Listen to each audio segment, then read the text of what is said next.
Detail ले लें, थोड़ा सा डिले हो गया 5 मिनट्स। ओके कोई नहीं। सो या good afternoon everyone. So last class में हमने डिस्कस किया था कुछ लाइक हीट के बारे में, और लास्टली आई थिंक हम लोग डिस्कस कर रहे थे फेज चेंज के बारे में, right? Yes sir. Phase change में कैसे कैसे चीजें होती हैं। सॉरी एक मिनट, स्लाइड फर्स्ट,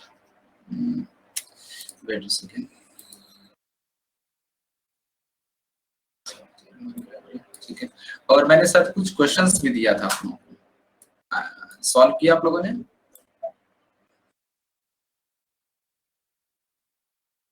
दीपक, Jagriti, Pritam, Rinki. Yes sir. Sir किसी हुआ नहीं, दूसरा वाला क्वेश्चन भी पहला वाला हुआ नहीं। ओके ओके ठीक है, एक मिनट, क्वेश्चन कौन सा था पर इसको देख लेते हैं। 9th। क्वेश्चन नंबर 8 हमने कर लिया था, 9th ये बचा। 8 जो हमने डिस्कस किया था ये सबको समझ में आ गया था। फाइनल टेम्परेचर निकालना है, composition at that final temperature पे कंपोजिशन क्या होगा। ओके ठीक है। Yes sir. सो 9th क्वेश्चन में किसका किसका आंसर आया है, मतलब कुछ भी आंसर आया हो? Sir option A. ऑप्शन ए, चलो ठीक है, I think yes option A शायद इसका सही आंसर है। ओके ठीक है, प्रीतम आपका आंसर आया? सर सॉल्व नहीं हुआ सर ठीक से, 10th वाला हो गया सर। ओके ठीक है, कोई बात नहीं। Jagriti, did you get the answer? No sir. Okay okay, don't worry. Rinki and you? No sir. Okay चलो कोई बात नहीं, इट्स ओके। मेरा 9.35 आ गया। 9.35 इसका आ रहा है? तो मेरे से गलत है सर, ऑप्शन में नहीं था। 9.35 तो नहीं आएगा। 93500 ग्राम, उसको फिर केजी में कन्वर्ट करने से 93.5 आ रहा था, इसलिए गलत है। नहीं तो वो आंसर नहीं आएगा actually. I think I hope ऐसा इसका आंसर ए है। आई थिंक 0.13 ग्राम शायद केजी है। देखो लेकिन इस तरह के क्वेश्चंस क्या है ना, मैंने लास्ट क्लास में थोड़ा बहुत एक्सप्लेन किया था, बताया था कि दो चीजें साइमल्टेनियसली हो रही होती हैं।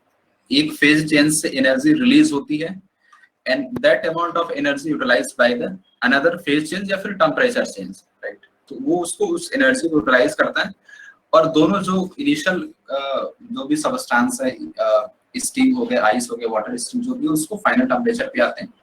जब फाइनल टेम्परेचर अचीव हो जाएगा तो उसके बाद इक्विलिब्रियम स्टेट ऐसा हम बोल सकते हैं। So, यहाँ पे कंपोजिशन क्या क्या पर उस चीज को हम देख लेते हैं, एक बार समझ लेते हैं।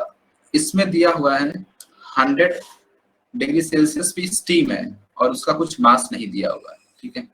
सो पहली चीज हम ये लिख लेते हैं, steam eight 100 degree Celsius, right? ये चीज हमें गिवन है, और इसको मिक्स किया जा रहा है, like passes into water means what, like इसको मिक्स किया जा रहा है, राइट? किसमें? 1.1 kg of water, 1.1 kg of water जो कि एक कंटेनर में है, राइट? अब यहाँ पे देखो, contain in A calorimeter of water equivalent this, ठीक है। एक ऐसे कैलोरीमीटर में है, एक ऐसे कंटेनर में जिसका वाटर इक्विवेलेंट क्या 0.02 kg है, ठीक है। टेम्परेचर कितना है? 815 डिग्री सेल्सियस, राइट?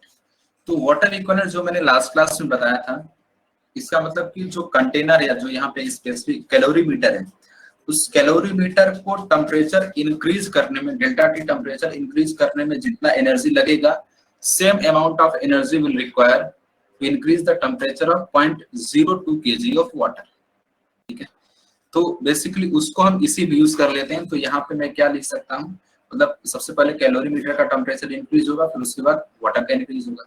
तो यहाँ पे मैं नेट लिख सकता हूँ, नेट क्या हो जाएगा 1.1 kg of water plus 0.02 kg of water equivalent, so total कितना आ जाएगा 1.12 kg, ठीक है।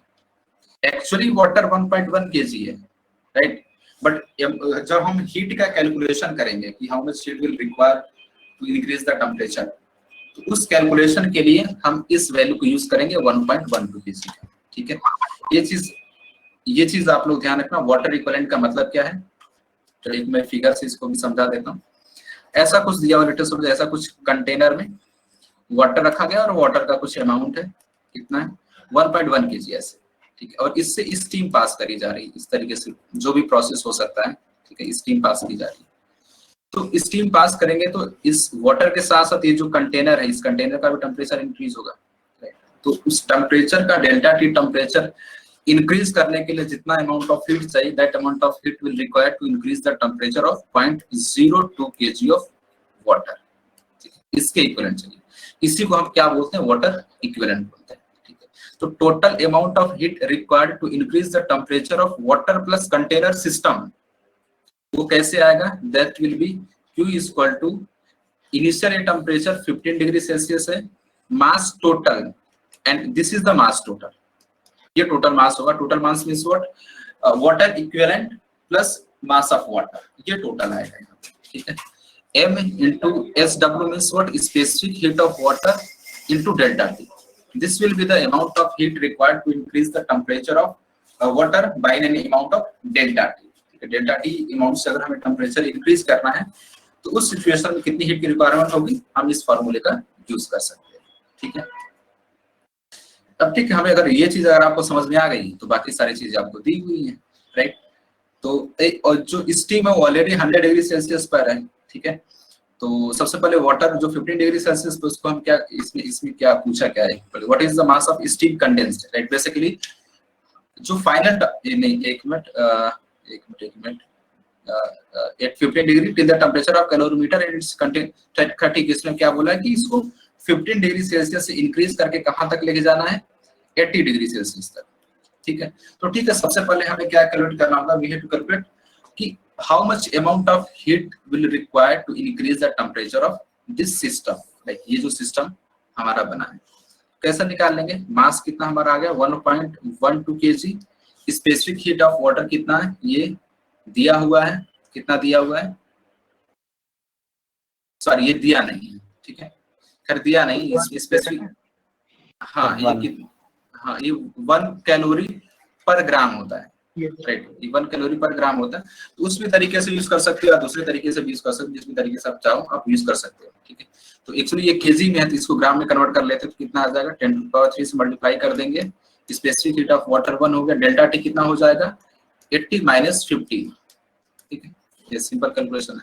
अब इसको आप कैलकुलेट कर लो, इसको कैलकुलेट करके जो वैल्यू आएगी, this should be equal to what, delta Q required, this should be equal to what. अब ये जो हीट कहां से मिलेगी, जब स्टीम जो ऑलरेडी हमें गिवन है दिया हुआ, स्टीम जब कंडेंस होगी, मतलब steam condense means what, some fraction of mass of steam will convert into water.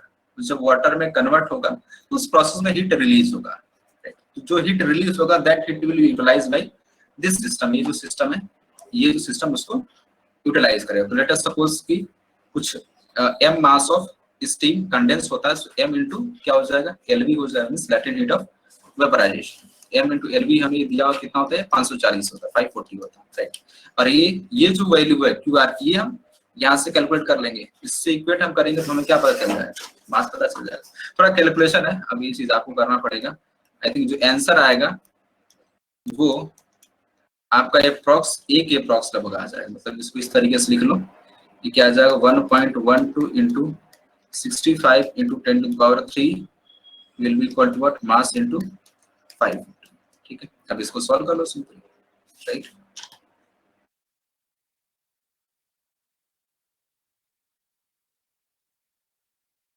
Again ये चीज ध्यान रखना, ये जो मास है इट विल कम इन ग्राम, ये ग्राम में आएगा, राइट। सो डोंट कंफ्यूज मत होना, बिकॉज जो हमने LV रिलेटेंट हीट ऑफ वेपराइजेशन हमने लिया वो क्या है 536 दिया, ठीक है, खैर अप्रॉक्स वैल्यू आ जाएगी।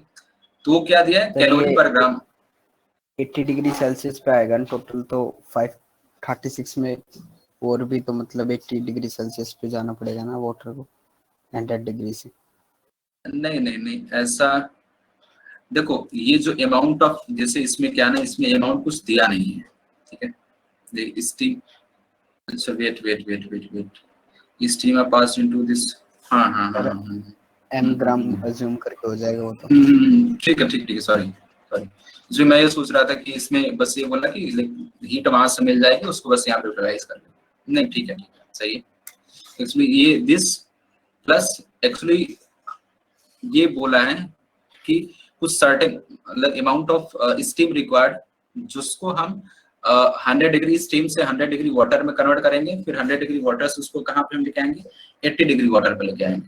तो अगेन क्या हो जाएगा, m specific heat of water into delta T. Delta T कितना होता है 100 माइनस 80 20। एक्चुअली ये पूरा कैलकुलेशन, सॉरी ठीक है, ये पूरा कैलकुलेशन हो जाएगा। मुझे लगा कि केवल हीट वहां से मिल जाएगी तब वो चीज होगी। एक्चुअली ये पूरा प्रोसेस होगा, राइट। फिर इसको थोड़ा सा कैलकुलेशन करना पड़ेगा। SW की वैल्यू अगेन 1 हो जाएगा, तो इसको आप कैलकुलेट कर सकते हैं कितना आ जाएगा। It will B 560। खैर यहाँ पे अगर 36 लोग आपको थोड़ा बहुत एरर आएगा, इसमें 36 दिया मैंने 540 लिखा, कैलकुलेशन थोड़ा इजी हो जाता है इससे, ठीक है। बट अप्रॉक्स वैल्यू आ जाएगी, कोई दिक्कत नहीं है। m ये इसके इक्वल आ जाएगा 1.12 इंटू 65 इंटू 10⁻3, ये चीज है। इसको सॉल्व आप करोगे, अप्रॉक्स वैल्यू आपकी आ जाएगी। और खैर चारों जो ऑप्शन दिया है चारों काफी डिफरेंट है, तो कोई दिक्कत नहीं है। खैर BC सेम दिया है, एट हो सकता है कुछ एरर होगा उसमें, तो नहीं 1.13 1.30, ठीक है। प्रीतम आया आपका आंसर है सॉल्व करके? यस सर, सॉल्व कर रहे हैं। सॉल्व करो जल्दी सॉल्व करो उसको।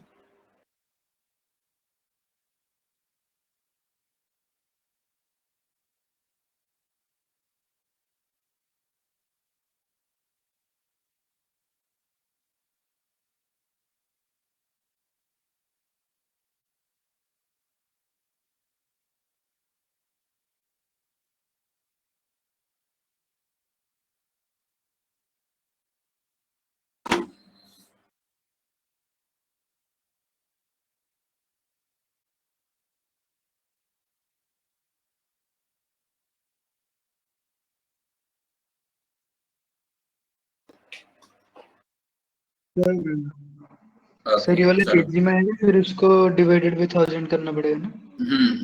नहीं ये ग्राम में आएगा, ठीक है। ये सर ग्राम में आएगा, उसको केजी में कन्वर्ट करना पड़ेगा। हाँ एग्जैक्टली। ए ऑप्शन आएगा? हाँ ए ऑप्शन आएगा। ओके सर, समझ में आ गया आप लोगों को? बाकी जागृति एंड रिंकी,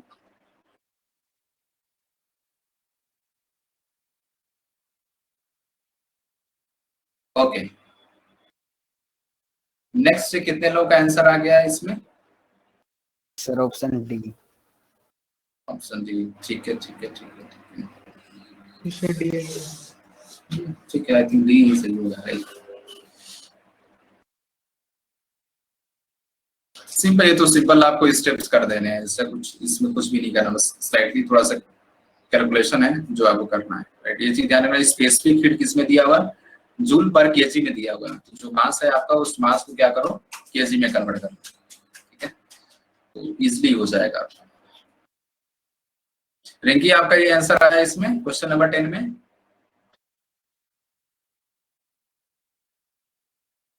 हाँ सर। ओके ठीक है। डी आ रहा ना सभी लोगों का? Yes sir. ओके ठीक है। पहले क्या हो जाएगा, ms delta T means m is what, ये हो जाएगा 4 into 10⁻⁻2 specific heat of water, sorry I से कितना दिया 21 ये दिया हुआ है, s इंटू डेल्टा टी कितना आ जाएगा 20 plus 4 into 10⁻³ m l f आ जाएगा लेटेंट हीट ऑफ फ्यूजन, इसकी वैल्यू दी हुई कितनी 0.336 into 10⁻6 plus m means 4 into 10⁻² into s specific heat of water it is 4200 into delta T is 20। बस simple calculation आपको calculation करना है, ऑप्शन डी आपका सही आंसर आ जाएगा, राइट। ओके, सबको क्लियर है ये? यस ओके ठीक है चलो नेक्स्ट Yes, देखते हैं sir. थोड़ा। ओके गुड ठीक है। ओके, अब लाइक हीट ट्रांसफर के क्वेश्चंस आएंगे, राइट।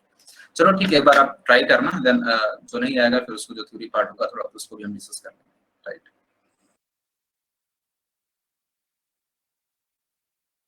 ये पता है कैसे इस क्वेश्चन को सॉल्व करना है?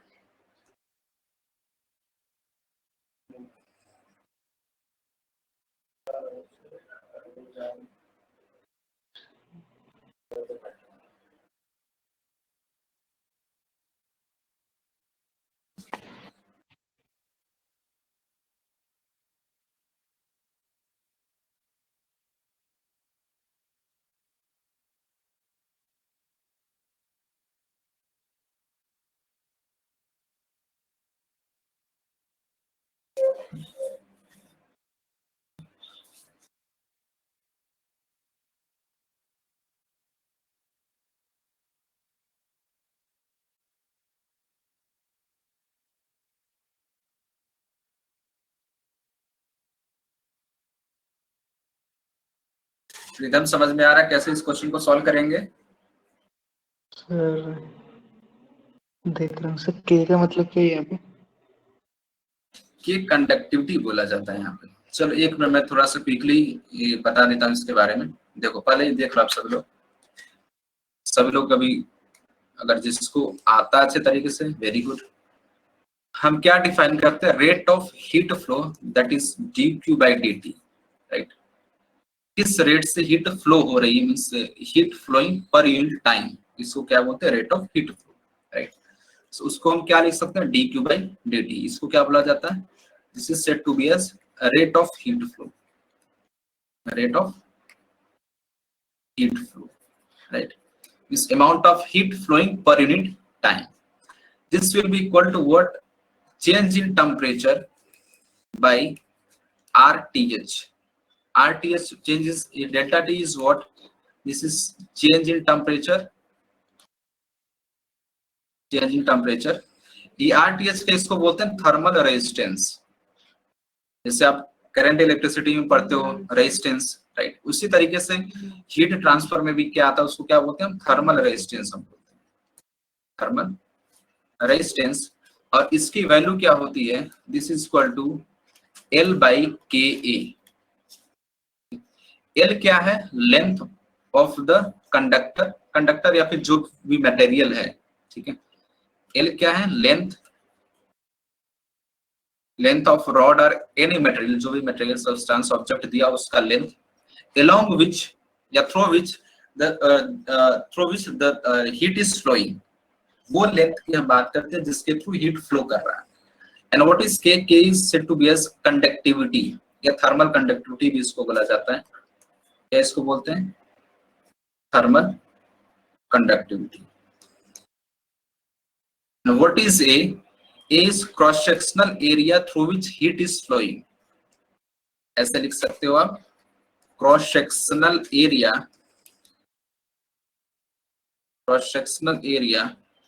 through which heat is flowing, through which heat is flowing, right? ये समझ में आ रहा है सबको?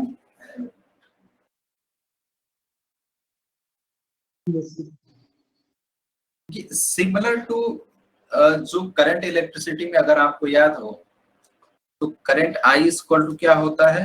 Delta V by are.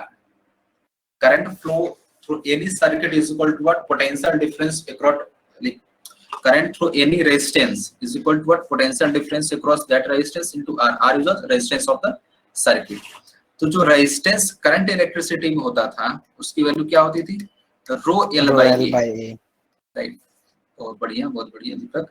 तो क्या होता है? रो क्या होता है वहां पे? रेजिस्टिविटी ऑफ द मटेरियल होता है। तो रेजिस्टिविटी का उल्टा क्या होता है? कंडक्टिविटी, ठीक है।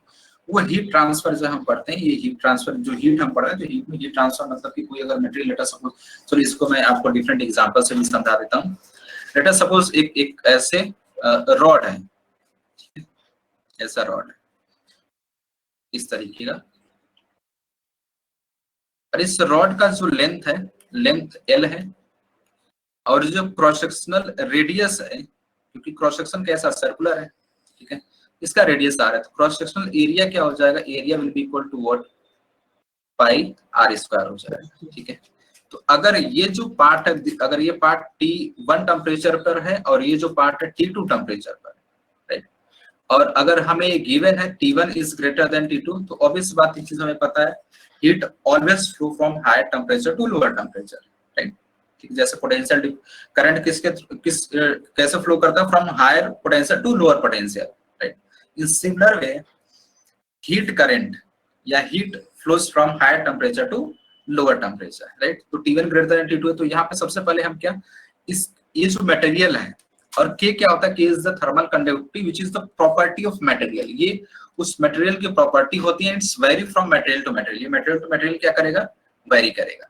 सो इस केस में जो हमने रॉड लिया है, इस रॉड का अगर हम थर्मल रेजिस्टेंस, इसलिए हम इसको थर्मल रेजिस्टेंस बोलते हैं, या फिर डायरेक्टली कई बार थर्मल रेजिस्टेंस नहीं बोलते, उसको L/K लिख देते हैं। ठीक है, बट इसको हम उससे रिलेट करने के लिए और हमें चीजें इजिली याद रहे, हम क्या बोलते हैं, L/K thermal resistance, length across which heat, मतलब हीट का फ्लो कुछ इस तरीके से होगा इसमें। ठीक है, from higher temperature to lower temperature, इस तरीके से, राइट। तो हीट का फ्लो इस तरीके से इसमें हो जाएगा। सो थर्मल रेजिस्टेंस कैसे हम डिफाइन करते हैं, L/K, L length across the temperature difference, जिस K अक्रॉस क्या टेम्परेचर डिफरेंस है, A क्या क्रॉस सेक्शनल एरिया है, K क्या है थर्मल कंडक्टिविटी, जो उस मटेरियल की प्रॉपर्टी होती है। ठीक है, तो हीट कब फ्लो होगा, जब टेम्परेचर डिफरेंस होगा। तो हीट फ्लो कैसे डिफाइन किया जाता है, या इसको हीट करंट भी बोला जाता है, आई हीट इस तरीके से बोला जाता है, कई जगह आपको लिखा हुआ मिलेगा, हीट करंट भी इसको नाम दिया जाता है। ठीक है, हीट करंट का मतलब एक करंट नहीं है, मतलब इसका यूनिट एम्पियर नहीं हो जाएगा, इसका यूनिट क्या होगा, जूल पर सेकेंड होगा, rate of heat flowing per unit time. तो ये सिंपली क्या हो जाएगा, डेल्टा T अपॉन L/K, ये हमारा हीट करंट या रेट ऑफ हीट फ्लो का क्या होता है, फॉर्मूला होता है। ठीक है, बेसिकली एक्सप्लेनेशन ही मैंने सब कुछ बता दिया आपको, राइट। अब जैसे डिफरेंट क्रॉस सेक्शन बदल सकता है, लेंथ बदल सकता है। ठीक है, तो अब इसका कॉम्बिनेशन भी होता है, जैसे हम रेजिस्टेंस को ऐड करते हैं ना, series combination, parallel combination, similar way में यहाँ पर भी कॉम्बिनेशन ऑफ कंडक्टर्स होती है, इसको क्या बोलते हैं, conductor of having some thermal resistance, right. तो कंडक्टर्स का भी कॉम्बिनेशन होता है। अगर मैं इसमें क्या करूं, एक दूसरा कंडक्टर में लूं जिसका लेंथ हाफ हो और क्रॉस सेक्शनल एरिया ज्यादा हो, मतलब उस तरीके से वेरी करके दो कंडक्टर्स को ऐड भी कर सकते हैं। ठीक है, सीरीज कॉम्बिनेशन में भी लगा सकते हैं, पैरेलल कॉम्बिनेशन में भी लगा सकते हैं। तो सिमिलर टू रेजिस्टेंस, जैसे रेजिस्टेंस में सीरीज और पैरेलल कॉम्बिनेशंस होता, एग्जैक्ट वैसा ही यहाँ पर भी। जैसे सीरीज में अगर दो रेजिस्टेंस को हम लगाते हैं तो R इक्विवेलेंट क्या होता है, R1 + R2 हो जाता है।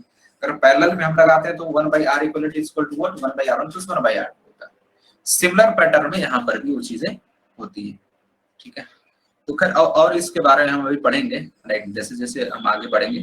तो खैर बेसिक ये है कि how to find thermal current, आप इसको बोल सकते हैं रेट ऑफ हीट फ्लो क्या होता है, dQ/dt is equal to delta T upon RTH, RTH is what, thermal resistance, इसकी वैल्यू क्या होती है, L/K इसकी वैल्यू। समझ में आ गया सबको ये? Yes sir. बहुत बढ़िया, ठीक है। Yes, sir. Jagriti, are you getting this point? Yes, sir. Okay, good good, ठीक है। अब इस क्वेश्चन को ट्राई करो। ठीक है, अब ये जो क्वेश्चन आपके सामने है, सभी लोगों ने नोट डाउन कर लिया इस रिलेशन को, इस फॉर्मूले को? Yes, sir. Yes sir. Okay, ठीक है ठीक है। अब इसको आप ट्राई करो, अब आराम से आप ट्राई कर सकते हो। Sir option B. अब इजिली आप कर सकते हो, इसमें कोई दिक्कत नहीं। ठीक है, डायरेक्ट फॉर्मूले में पुट करना आपको। बेसिकली ऐसा कुछ दिया, क्रॉस सेक्शनल एरिया दिया हुआ, कुछ भी आप मान सकते हो, खैर स्पेसिफाई किया नहीं है कि कैसा क्रॉस सेक्शन है, कुछ भी मान लो आप। ठीक है, उससे हमें मतलब ही नहीं, बस समझने के लिए इस तरीके से हम बना लेते हैं, राइट। इसका लेंथ हमें 1 मीटर गिवन है, एंड क्रॉस सेक्शन एरिया जो है ये चीज हमें गिवन है, area is equal to what, it is 0.75 metre square, ये चीज हमें गिवन है। And rate of heat flow हमें दिया हुआ 6000 joule per second, and conductivity, thermal conductivity हमें दिया हुआ है। ठीक है, सो हमें टेम्परेचर डिफरेंस बताना है। जस्ट जो अभी जस्ट मैंने फॉर्मूला लिखा उसको यूज करो, dQ/dt is what, it will be equal to delta T upon L/K। तो यहाँ से डेल्टा टी क्या आ जाएगा, delta T will be equal to what, D Q by D T into L by K. अब सारी values को put कर दो, आपको क्या मिल जाएगा, आंसर मिल जाएगा। D Q by D T क्या है, इट इज 6000, 6000 दिया हुआ है। एल सॉरी 6000, एल इज 1, के is what, it is 200, A is what 1, sorry 0.75 दिया हुआ है, ठीक है 0.75 दिया। ठीक है, इसको आप सॉल्व करोगे तो आपको एक आंसर मिल जाएगा। आंसर कितना आ जाएगा, 40 डिग्री सेल्सियस। ठीक है, रिंकी आ गया आपका ये answer.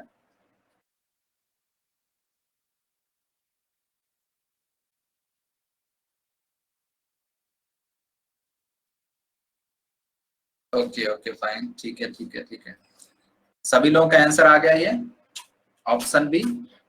Yes sir. Yes sir. Okay good good good, ठीक है okay, try this one. Okay, ये है ब्लैक बॉडी रेडिएशन पे बेस्ड है ये। चलो कोई नहीं, एक बार आप ट्राई करो, देन फिर मैं थोड़ा सा इसके बारे में एक्सप्लेन कर देता हूँ।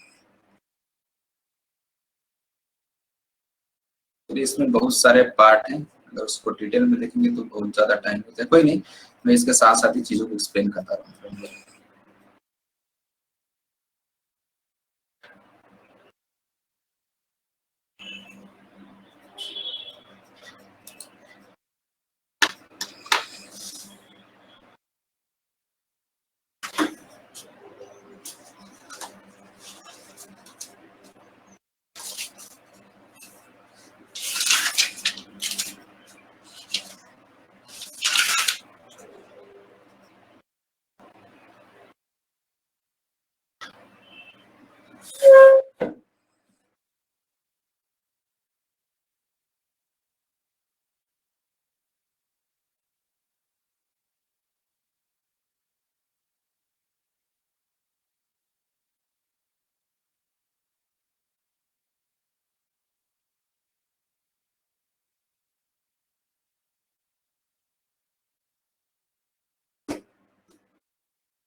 समझ में आ रहा है कैसे इसको सॉल्व करना है?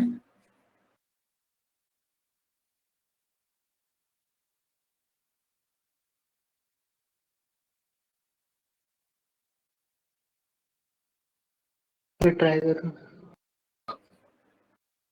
ब्लैक बॉडी रेडिएशन का एक फॉर्मूला होता है एनर्जी का, अगर वो आपको पता होगा तो खैर डायरेक्टली फॉर्मूला बेस्ड एक क्वेश्चन है।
देखो आप सभी लोग, एक्चुअली ब्लैक बॉडी रेडिएशन में जो एनर्जी का फॉर्मूला होता है वो क्या होता है, sigma A T to the power 4, right.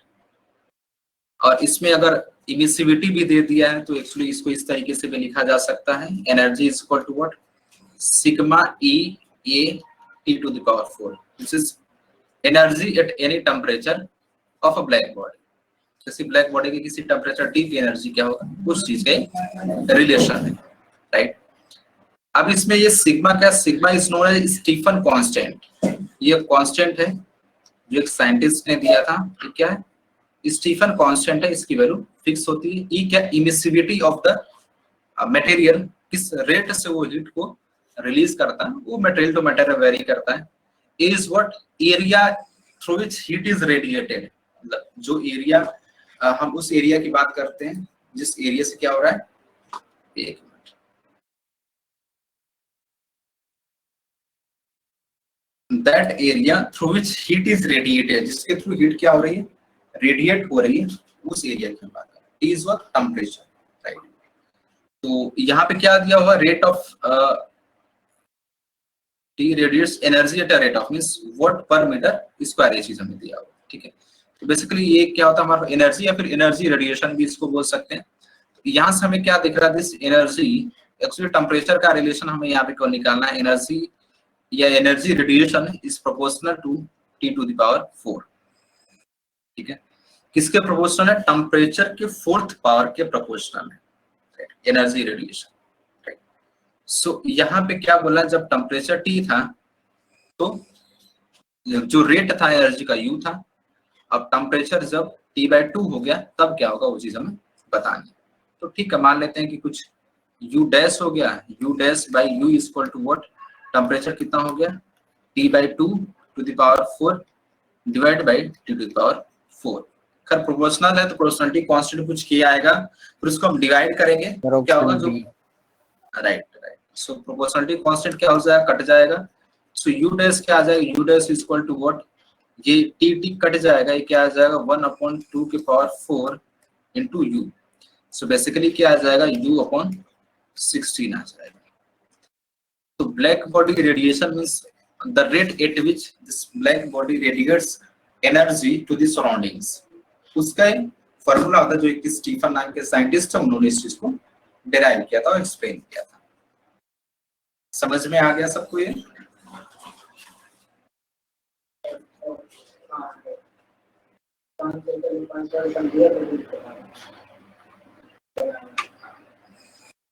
Pritam Ricky समझ में आ गया आपको ये?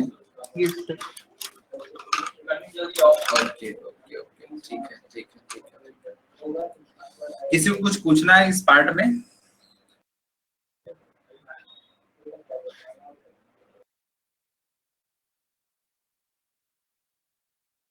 ओके ठीक है, गुड गुड। एक्चुअली ये जो चैप्टर है ना हीट थर्मो, इसमें आपको बहुत सारे फॉर्मूलेज मिलेंगे। दो तरीके हैं, पहली चीज या तो आप उस पर रट्टा मार लो, दूसरा चीज जो मैं रिकमेंड करता हूँ आप प्रैक्टिस करो, राइट। क्लास में हमारे पास इतना टाइम नहीं कि हम एक ही फॉर्मूले पे 10 क्वेश्चन प्रैक्टिस करें, राइट। सो बेस्ट ये है कि आप खुद से प्रैक्टिस करो। नेक्स्ट अगर कोई चीज नहीं समझ में आती, जो भी हमारा नेक्स्ट फर्दर क्लास होता है उसमें आप मुझे इन्फॉर्म करो, उस चीज को डिस्कस कर लेंगे। या जब भी डाउट क्लास होती है, वीक में हमारा एक डाउट क्लास भी होता है, तो उस डाउट क्लास में आप जो भी प्रॉब्लम है आप उसको लेके आओ, डिस्कस करो, उसको सॉल्व कर लेंगे। तो ये कंप्लीट जो चैप्टर है आपका काइनेटिक थ्योरी ऑफ गैसेस, अभी एक टॉपिक अभी थर्मोडायनामिक्स और बचा हुआ, तो उसमें बहुत सारे आपको रिलेशंस फॉर्मूले मिलेंगे। तो दो तरीके हैं, या तो आप रट्टा मार लो, जो मैं रिकमेंड नहीं करता हूँ, चीजें भूल जाती, बट द बेस्ट वे आप उसको प्रैक्टिस करो, इतना प्रैक्टिस करो, इतना प्रैक्टिस करो कि आप जब बहुत सारे क्वेश्चंस लगा लोगे तो आपको फॉर्मूले ऑटोमेटिक याद हो जाएंगे, आपको अलग से याद करने की जरूरत नहीं पड़ेगी, ठीक है। चलो नेक्स्ट हम मूव करते हैं। ठीक है, ये लाइक वही जो हीट करंट है या फिर जो रेट ऑफ हीट फ्लो उसी पे बेस्ड क्वेश्चन है। एक्चुअली वही वैसा ही क्वेश्चन है, कुछ अलग नहीं है।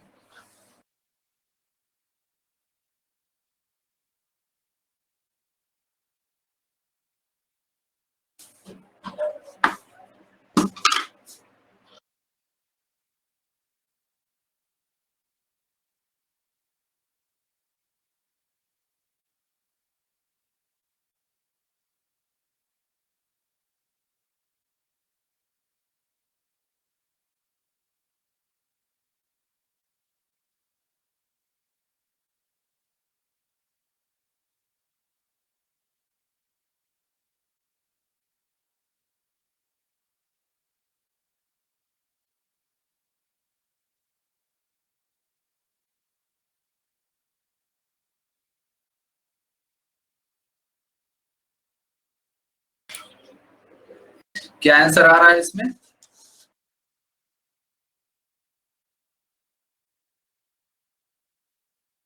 सिमिलर टू प्रीवियस जैसा आपने लास्ट बार किया था, एग्जैक्ट वैसा ही है। Option A. Option A, latest check कर लेते हैं।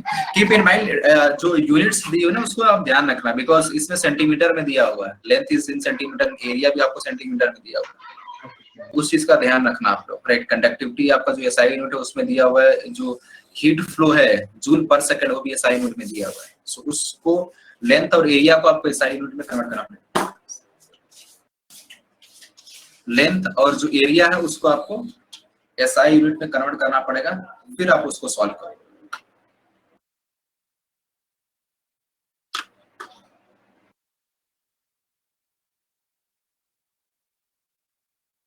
यार बहुत टाइम लगा रहे हो आप लोग। दीपक, प्रीतम, कितना टाइम लगेगा सॉल्व करने में?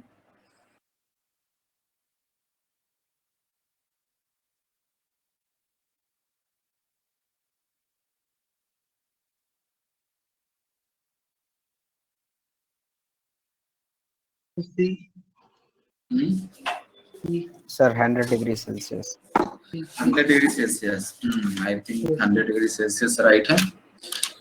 देखो सिंपल, अगेन यार सेम चीज है, डायरेक्ट फॉर्मूला बेस्ड क्वेश्चन है, बिल्कुल भी दिमाग नहीं लगाना है।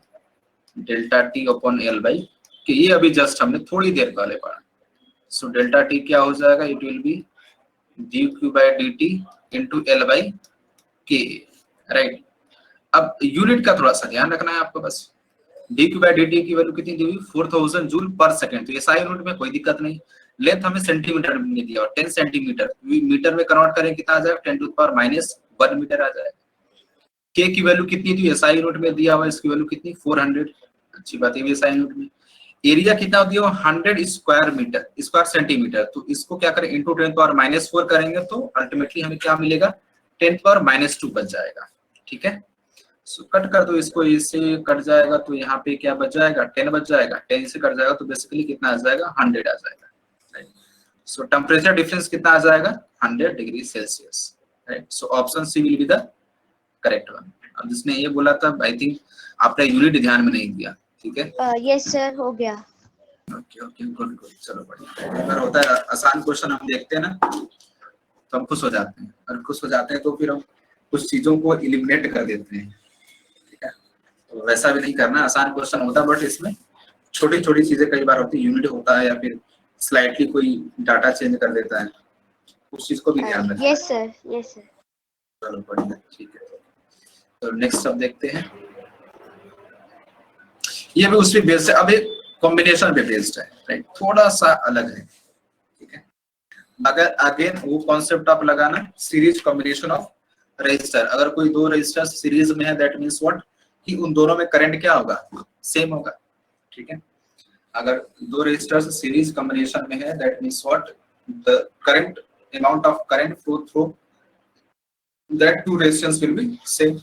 उसी तरीके से यहाँ पर क्या होगा, rate of heat flow from copper and steel will be same. अब इतना मैंने हिंट दे दिया आपको, अब ट्राई करो।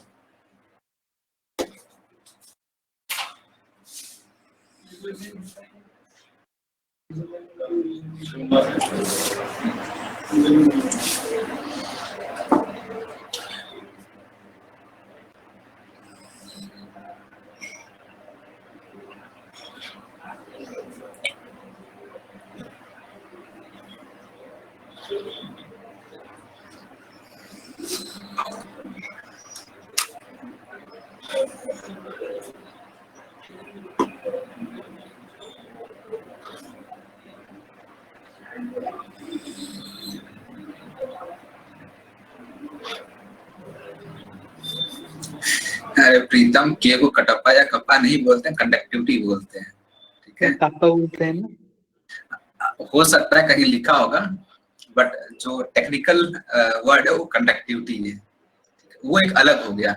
जो आप बता रहे हो वो भी एक टर्म है। हाँ 12th में शायद था। हाँ तो हाँ, वही रेजिस्टिविटी, रेसिप्रोकल रेजिस्टिविटी, एग्जैक्टली वो अलग है, ये तो अलग है, ठीक है। वो हमने बस उसको रिलेट किया है, that is similar to that one जो हम करंट इलेक्ट्रिसिटी में पढ़ा था हमने, उसकी ये सिमिलर है, बट वही चीज नहीं है, ऐसा नहीं बोल सकते 1 बाई रो, वहां पे जो 1 बाई रो होगा वहाँ पे that करंट will है। that will be different, and यहाँ पे जो कंडक्टिविटी है this will be different, वो अलग है, ये अलग है। ठीक है, ठीक है,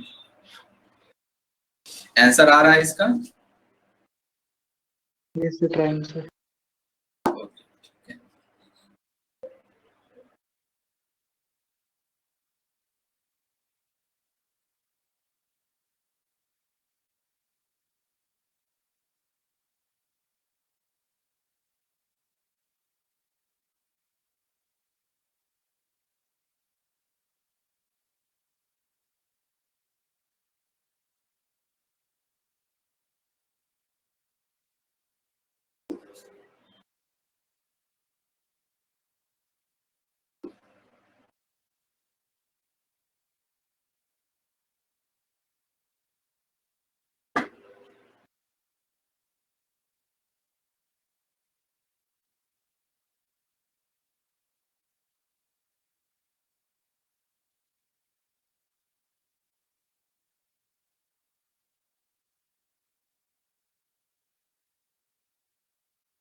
sir option C. Option C, okay, good, बहुत बढ़िया। और किसी का कोई आंसर?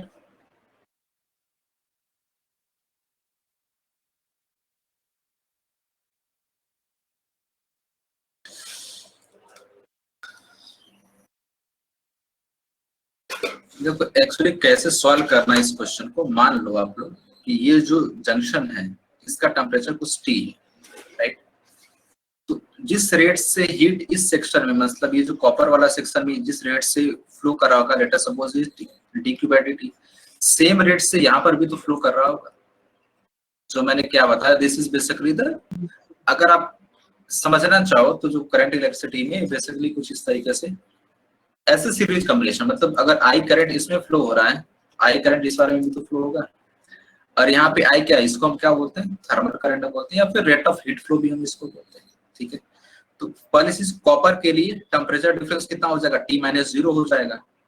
बाकी जो थर्मल रेजिस्टेंस वो आप कैलकुलेट कर सकते हो, बाकी सारी चीजें दी हुई है। सिमिलर वे यहाँ पर स्टील के लिए भी क्या लिख लो आप, रेट ऑफ हीट फ्लो लिखो तो टेम्परेचर डिफरेंस कितना आ जाएगा, 100 - T हो जाएगा, उसको इक्वेट कर दो, तो वहां से आप इसको सॉल्व कर सकते हो। तो dQ/dt क्या होता है, delta T upon L/K, L ये K क्या आ जाएगा, ऊपर आ जाएगा। ठीक है, देखो मैं सॉल्व करता हूँ इसको।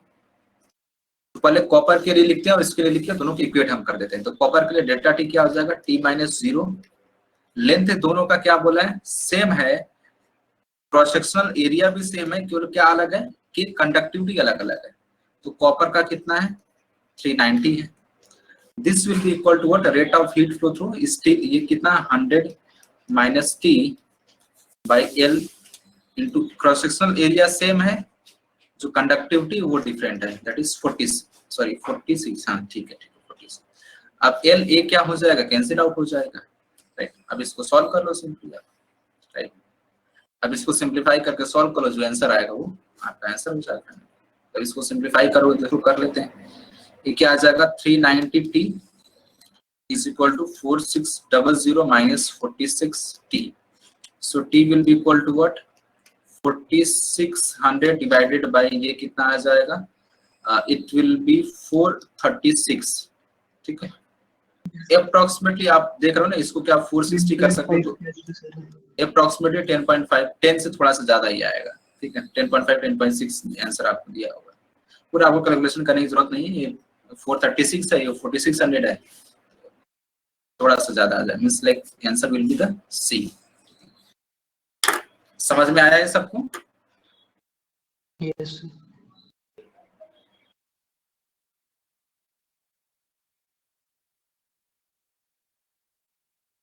ओके ओके गुड, ठीक है, ठीक है, ठीक है। जागृति आपको समझ में आया ये? Yes, sir. ओके गुड, ठीक। सिंपल था, बेसिकली थोड़ा सा अलग था। लाइक हमें रेट ऑफ हीट फ्लो जो है सीरीज कॉम्बिनेशन अगर है तो उसमें सेम होता है और बीच में कोई कनेक्शन नहीं है, ठीक है। चलो ये अब ये थोड़ा सा अच्छा क्वेश्चन है। ये आपको, अगर आपको क्या पता होगा किरचॉफ्स जंक्शन लॉ, तो आप उसको कर सकते हो कि net current passing through a junction will be what equal to 0, right. अगर वो आपको याद आ रहा है, एक्चुअली उसी को हमें अप्लाई करना है। That is the alternate way, easy तरीका हो, बट बेसिक अप्रोच से भी करना चाहो तो आप कर सकते हो, ठीक है। सर अभी कौन सा नंबर क्वेश्चन आप शो कर रहे हैं स्क्रीन पे? Question number 15। 15 से मेरा स्क्रीन में, तो मैं रीलोड कर लेता हूँ, सब ओके, विजिबल नहीं। कोई नहीं, रिलोड कर लो आप उसको। हो और थक गया मैं।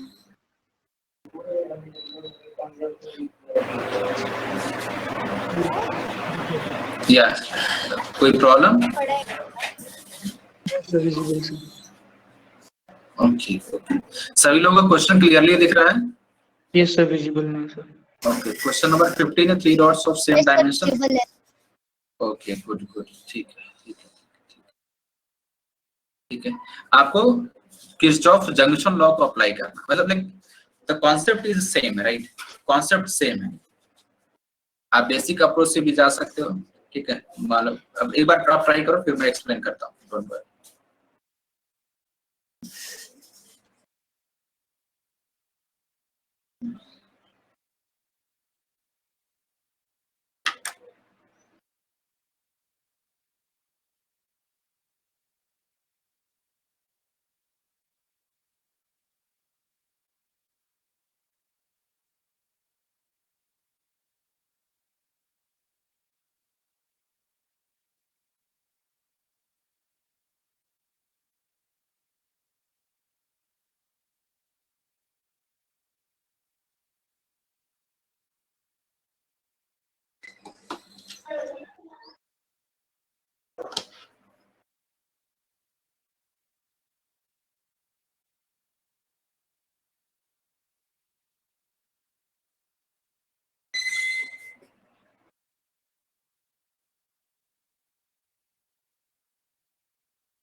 सॉल्व हो रहा है question? Yes sir.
D option है वो।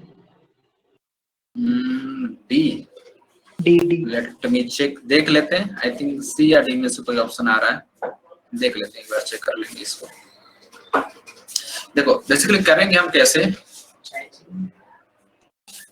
कैसे, इसको, जैसे किरचॉफ जंक्शन लॉ हमें क्या पता है, net current passing through any point या फिर net summation of current through a junction at a point should be zero. अगर उसको हम यहाँ पर अप्लाई करें, और इस तरीके से, ध्यान रखना जो डायरेक्शन मैं बना रहा हूँ ना, इसी तरीके से डायरेक्शन है, ठीक है। सॉरी, इस तरीके से भी लिख सकते हैं, इसका उल्टा भी लिख सकते हो, दोनों चीज को लिख सकते हैं। तो ये क्या, I1 plus I2 plus I3 equal to 0, ठीक है। इस तरीके से भी आप कर सकते हो, राइट। दूसरा तरीका ये है, चलो पहले इस तरीके से कर लेते हैं।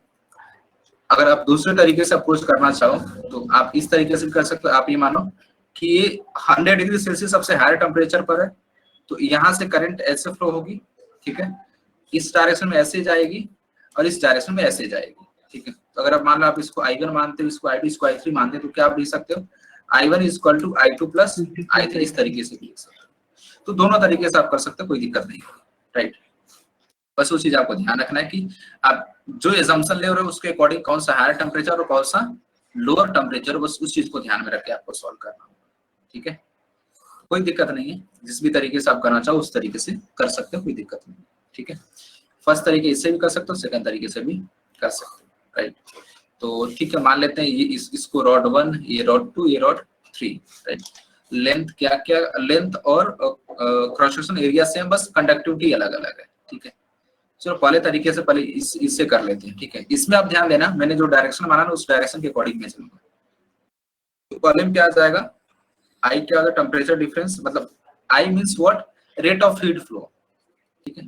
तो डी की बाई ड्यूटी क्या हो जाएगा, delta T into L by L into के ऊपर आ जाएगा। सो 100 माइनस टी, ठीक है, डेल्टा टी हो गया ये, इंटू के क्या है, 3K है, एरिया ए है, बाई एल, ठीक है, लेंथ सबका सेम है, प्लस I2 मतलब ये, अब हायर मैंने किसको माना, 50 को माना, क्योंकि हायर से लोअर फ्लो कर रहा है।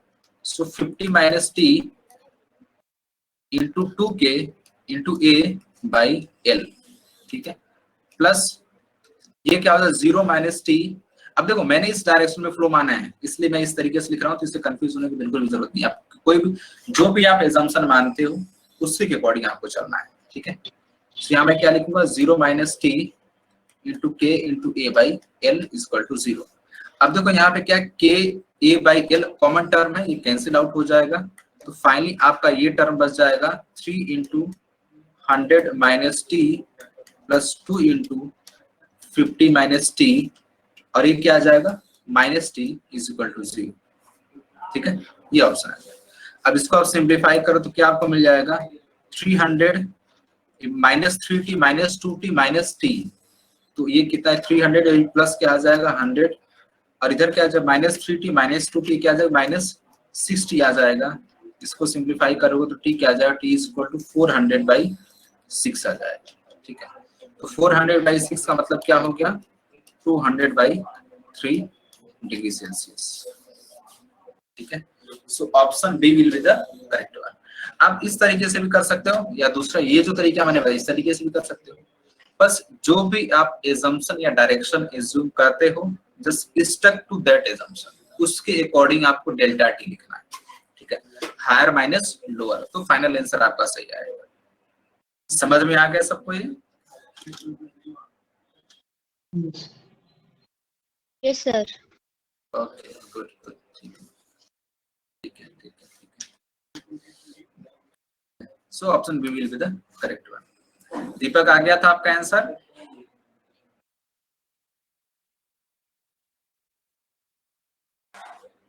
No sir. चलो कोई बात नहीं, अब समझ में आ गया ये? Yes sir. तो ध्यान रखना, इस तरीके से भी क्वेश्चंस पूछे जा सकते हैं, ठीक है, पूछे गए भी प्रीवियस ईयर्स में similar kind of questions, right, ठीक है। चलो ये एक बार आप दिमाग लगाओ, अगर आप करंट इलेक्ट्रिसिटी चैप्टर पढ़े हो थोड़ा बहुत, तो उसका एक कॉन्सेप्ट है, उस पर डायरेक्टली बेस्ड चाहिए। सोचो एक बार आप, फिर मैं तो बता ही दूंगा, कोई दिक्कत नहीं।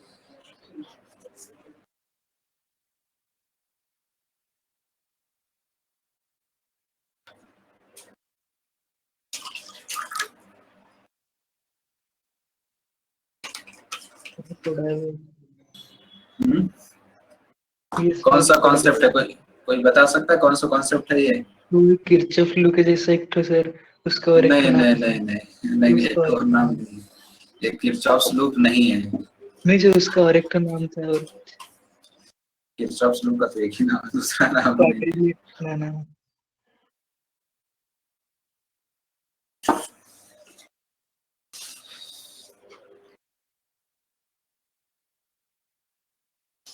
ट्रायंगल लॉ नहीं, ट्रायंगल लॉ नहीं है। याद नहीं। सोचो, देखते हैं कितना आपका दिमाग काम करता है। आप एक काम कर सकते हो ना, जब K1 K2 K3 K4 K5 उसकी जगह रेजिस्टेंस बना लो, ठीक है, R1 R2 R3 R4 R5, फिर करंट इलेक्ट्रिसिटी का दिमाग लगाओ, सॉल्व हो जाएगा।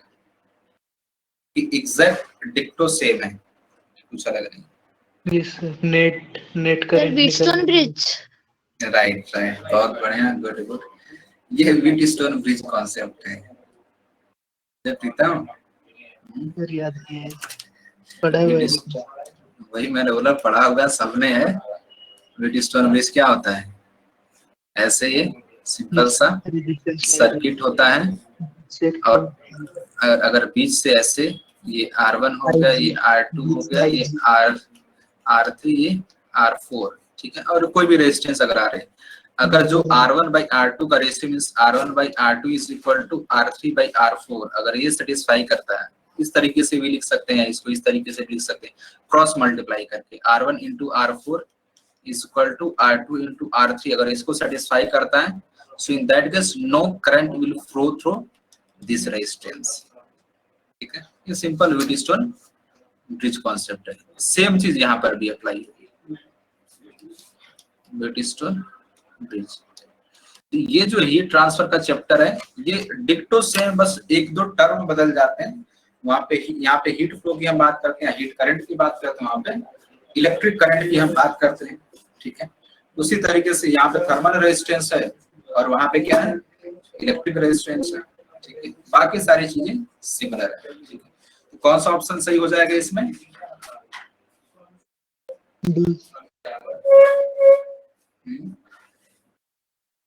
अब देख के भी गलत बता रहे हो, बताओ भाई यार, सब कुछ ऑप्शन लिखा हुआ है। डी नहीं सर, करेक्ट ऑप्शन। राइट, ये भी sir A option. Right right right, सही है, ये इज द करेक्ट, राइट। मतलब देखो, दोनों फॉर्म में लिखा मिल सकता है, इस तरीके से लिखा मिल सकता है, क्रॉस मल्टीप्लाई करके इस तरीके से लिखा मिल सकता है, ठीक है। जिसमें आपको लिखा हुआ मिलता है वो आपका आंसर होगा, ठीक है।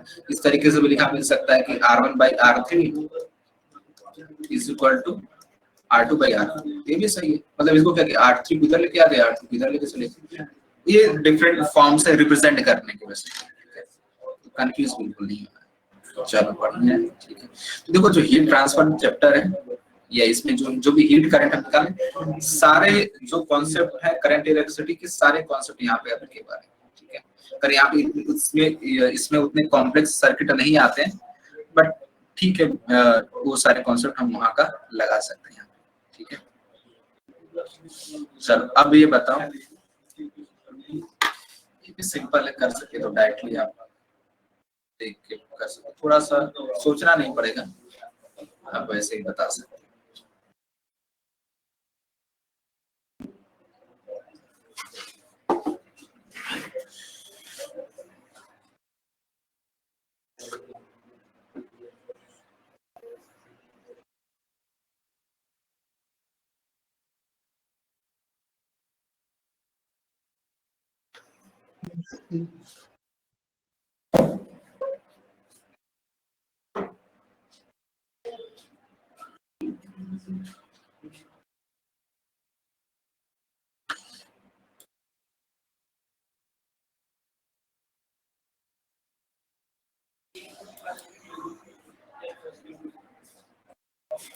बेसिकली ये क्या है, ये parallel combination of two conductors है।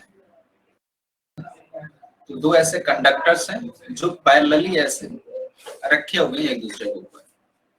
पहले दोनों का आप क्या करो, इंडिविजुअल थर्मल रेजिस्टेंस निकाल लो, फिर उसको जो पैरेलल कॉम्बिनेशन का आपका फॉर्मूला होता है R इक्विवेलेंट का, उसको अप्लाई करके उससे रिलेट कर दो। आपको आंसर मिल जाएगा।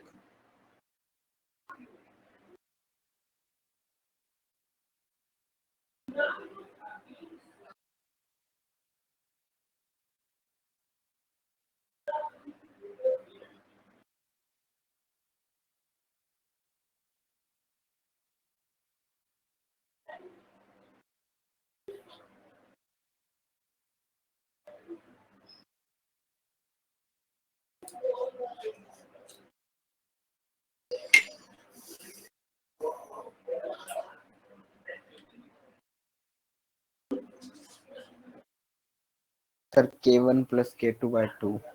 राइट राइट, सही सही सही। देखो इसका आप इंडिविजुअल निकालोगे, RTH1 क्या आ जाएगा, L/K1 ये आ गया। इसका आप निकालोगे R2 क्या आ जाएगा, L/K2 ये आ जाएगा। ठीक है, तो अगर इसका क्रॉस सेक्शनल एरिया A है और इसका इंडिविजुअल A है, तो अगर दोनों को कंबाइन करके हम लिखेंगे तो क्रॉस सेक्शनल एरिया क्या होगा, डबल हो जाएगा। ठीक है, तो जब हम R इक्विवेलेंट का अगर हम लिखेंगे, R इक्विवेलेंट का फॉर्मेट पहले अभी मैं लिख रहा हूँ, ये क्या हो जाएगा, लेंथ तो सेम है अपन K इक्विवेलेंट, इसको K ही मैं रहने देता हूँ, इनटू क्रॉस सेक्शनल एरिया क्या हो जाएगा, ट्वाइस हो जाएगा, 2 ये हो जाएगा। ठीक है, अब ये पैरेलल कॉम्बिनेशन में है तो मैं क्या लिखूंगा, 1/R equivalent is equal to what, 1/R1 + 1/R2। अब वैल्यू सारी पुट कर दो यहाँ पे, R इक्विवेलेंट की जगह पुट करेंगे तो क्या आएगा, ये आएगा L/K, तो ये क्या आ जाएगा, ऊपर आ जाएगा। ठीक है, सिमिलरली यहाँ पे क्या आ जाएगा, K1A/L + K2A/L, तो A/L क्या हो जाएगा, कैंसिल आउट हो जाएगा, ट्वाइस ऑफ K क्या हो जाएगा, equal to K1 + K2। This implies K क्या आ जाएगा, K will be equal to what, K1 + K2/2 आ जाएगा। राइट, सो जो इक्विवेलेंट कंडक्टिविटी है वो कितना आ गया, K1 + K2/2 आ गया। समझ में आ गया सबको ये? Yes, sir. Okay good, so D will be the correct. ठीक है, तो डायरेक्टली सेम कॉन्सेप्ट है, राइट, अच्छा लग रहा है इसमें। तो नेक्स्ट देख लेते हैं।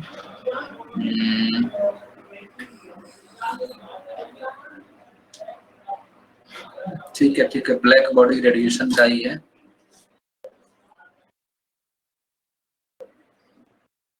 जो मैंने फॉर्मूला आपको बताया था वही, ठीक है, उसको हम हीट रेडिएटेड पर unit time per unit area भी बोल सकते हैं। ठीक है, तो टाइम और एरिया से डिवाइड करके।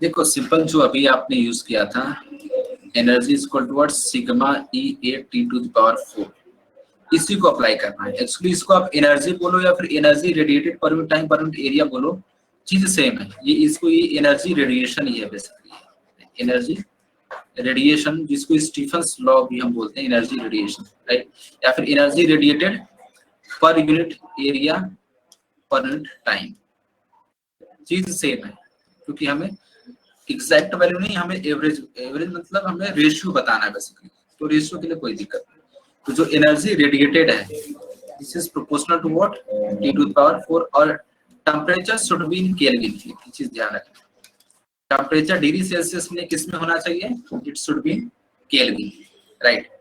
सो ये क्या हो जाएगा, ये जो टेम्परेचर 273, ये कितना आ जाएगा, इट विल बी 500 केल्विन, और ये कितना आ जाएगा 273 ऐड कर दोगे आप तो ये 1000 केल्विन आ जाएगा, सॉरी 1000 केल्विन आ जाएगा, राइट। सो आपको बताना 8000 kelvin rate of heat flow क्या होगा, ठीक है।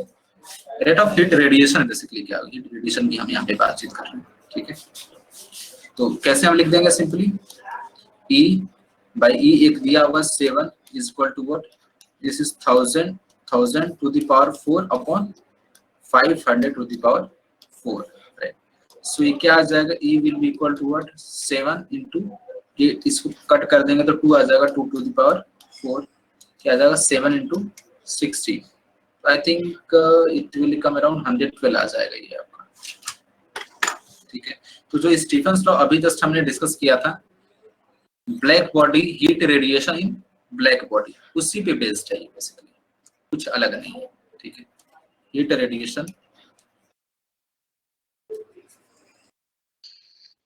Radiation in black body,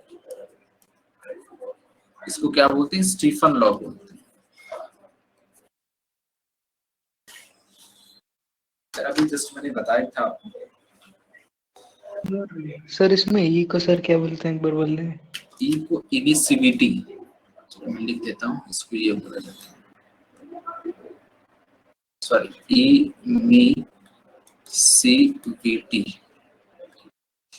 emissivity, ये एक्चुअली उस मटेरियल की प्रॉपर्टी है जो कि ये बताती है कि किस रेट से या फिर like what fraction of heat will B radiated, कितना फ्रैक्शन ऑफ हीट जो है वो रेडिएट करेगा, और अगर एब्जॉर्ब करेगा तो किस रेट से, एब्जॉर्बिव पावर अलग होता है। तो यहाँ पे ये क्या इमिसिविटी, ये मटेरियल की प्रॉपर्टी है और डिफरेंट मटेरियल की डिफरेंट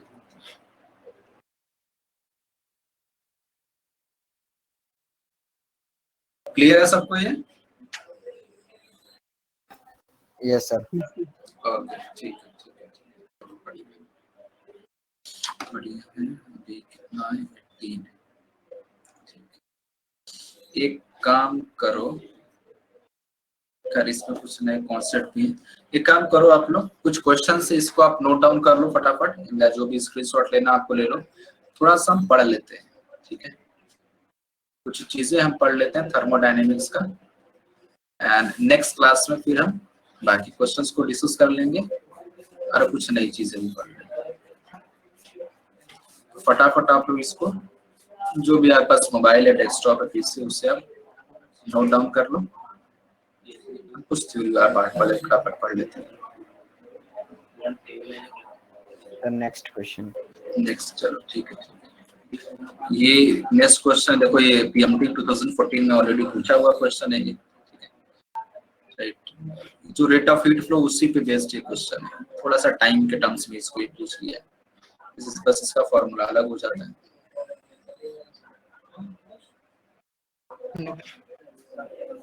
हो गया ये, चलो नेक्स्ट देखो,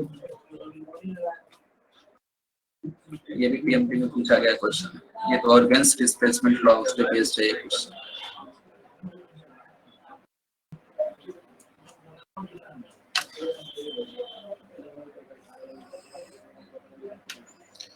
हो गया ये? Yes sir. ओके ठीक है, नेक्स्ट देखो लो आप।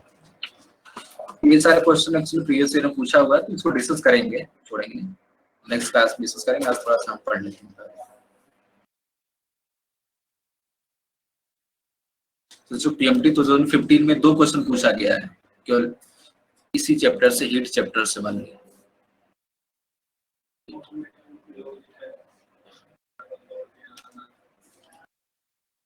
कोई क्वेश्चन, ये एक्चुअली जेईई मेंस का क्वेश्चन, कोई नहीं, नोट कर लो आप, लेवल तो सेम ही है, चाहे जेईई मेंस हो या नीट हो। अब तो खैर एम्स का लेवल का आता है क्वेश्चन नीट में।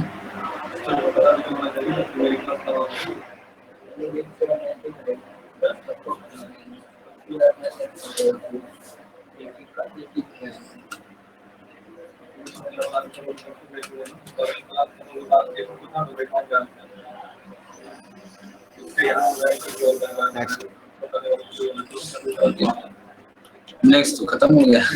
चलो कोई नहीं, अब कुछ हम पढ़ लेते हैं, ठीक है। देखो थर्मोडायनेमिक्स में कुछ जस्ट एक ओवरव्यू ले लेते हैं। थर्मोडायनेमिक्स में क्वेश्चंस वैरायटी बहुत है, थ्योरी भी है, बट थोड़ी सी क्लैरिटी अगर है तो आप सारे क्वेश्चंस कर सकते हो। थर्मोडायनेमिक्स मतलब क्या है?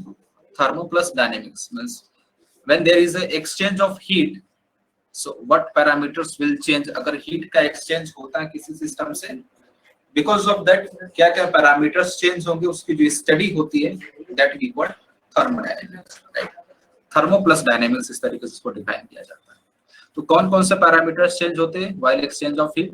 Temperature, pressure, volume, number of moles. तो ये सारे जो पैरामीटर्स हैं ये चेंज हो सकते हैं, होते हैं। इसकी जो स्टडी है उसको हम क्या बोलते हैं? थर्मोडायनेमिक्स बोलते हैं, ठीक है। तो और कुछ छोटी छोटी चीजें देख लेते हैं। एक सिंपल चीज आपको मिलेगा, आइसोलेटेड सिस्टम। सो आइसोलेटेड सिस्टम कुछ ऐसा होता है, लेट अस सपोज अगर ये बोला कि there is a system which is isolated, isolated system. So isolated system is what? There is no any exchange of heat or substance or matter, ठीक है। ऐसा सिस्टम जहां से ना ही हीट का एक्सचेंज हो सकता है ना ही मैटर का, that system is called as isolated system, right। दूसरा एक आता है closed system। क्लोज सिस्टम उसको बोलते हैं matter can be exchanged, sorry heat can exchanged but matter can not be exchange. Heat can be exchange but no matter, ठीक है। तो आइसोलेटेड का मतलब ये है कि ऐसा सिस्टम जिसमें से अगर अंदर कुछ हमने उसमें रख दिया कोई गैस यानी सब्सटेंस, तो बाहर से कोई फर्क नहीं पड़ेगा, ना ही हीट का ट्रांसफर होगा ना ही मैटर का exchange transfer. Close system heat का एक्सचेंज हो सकता है, मतलब टेम्परेचर वेरिएशन हो सकता है। हीट का चेंज का मतलब क्या होगा? टेम्परेचर वेरिएशन हो सकता है बट मैटर एक्सचेंज नहीं हो सकता। ओपन सिस्टम तो खैर वर्ड से ही आपको क्लियर है कि सब कुछ खुला खुला है, एनीथिंग कैन बी एक्सचेंज, इस तरीके से खुला हुआ सिस्टम है, ठीक है। Both heat and matter can be exchanged. Heat and matter can be exchanged, right? इसमें थर्मोडायनेमिक्स में जो सबसे मेन चीज है, एक तो एक temperature, pressure, volume, number of moles, ये तीन चार पैरामीटर्स हैं। उसके बाद जो हमें पढ़ना क्या है, फर्स्ट लॉ ऑफ थर्मोडायनेमिक्स क्या बोलता है? First law of thermodynamics simple सा ये बोलता है हमें कि heat exchange is equal to change in internal energy plus work done by the system और ऑन द सिस्टम, दोनों चीजें हो सकती हैं। Heat exchange through any system will be equal to what? Change in internal energy plus work done by the system और on the system, कुछ भी हो सकता है। This is heat exchange. Then what is delta U? Change in internal energy. Change in internal energy. Change in internal energy. Delta W is what? Work done by the system. Work done by the system हो सकता है या on the system, कुछ भी हो सकता है, right? दोनों चीजें हो सकती हैं। अगर work done by the system होगा तो पॉजिटिव आएगा, work done on the system होगा तो क्या होगा? नेगेटिव आएगा, ठीक है। तो बेसिकली ओवरऑल मिला जुला के 3 टर्म है जिसके बारे में हमें अच्छे से डिटेल में स्टडी करना है और इसी से रिलेटेड ये चीजें पूछी जाती है इस चैप्टर में, ठीक है। तो पहले चीज हम थोड़ा सा समझ लेते हैं डेल्टा यू की, means change in internal energy, ठीक है। या फिर अगर यू हम बोले तो you is what? Internal energy की हम बात करते हैं, इंटरनल एनर्जी। इंटरनल एनर्जी जो है वो क्या है कि स्टेट फंक्शन है। State function means what?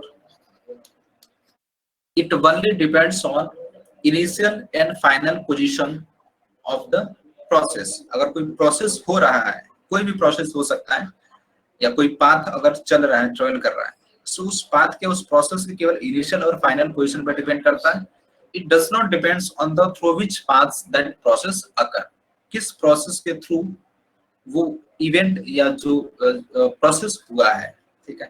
तो ऐसे आप लिख सकते हो, it's only depends on, it's only depends on initial and final position. Initial and final position, it does not depends on path of the process. किस path से हो गया उस पर डिपेंड नहीं करता।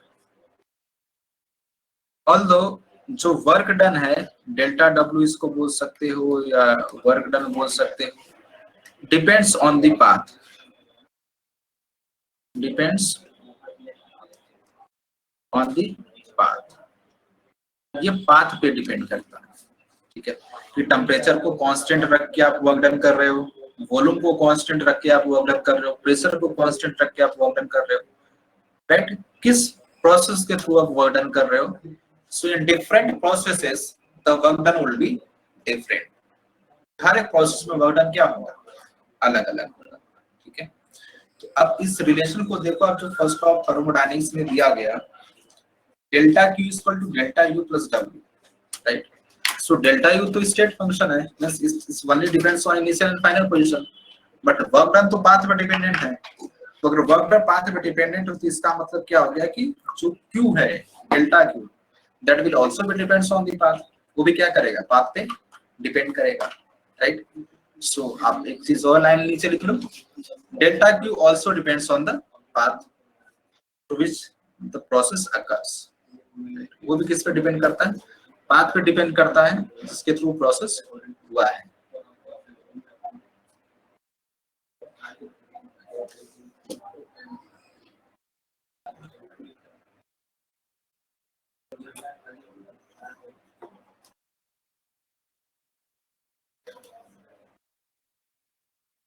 ये समझ में आ रहा है सबको?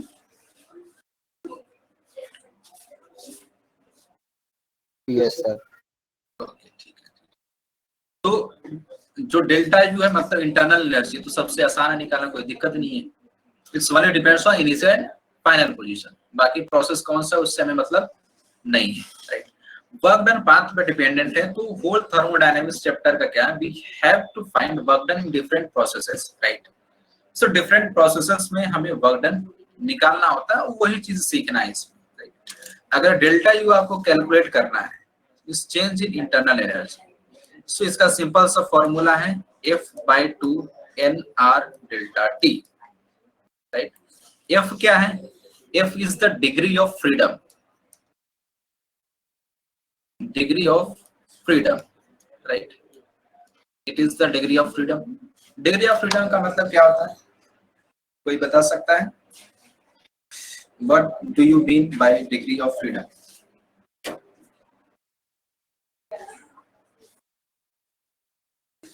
प्रीतम बता सकते हो आप डिग्री ऑफ फ्रीडम क्या होता है?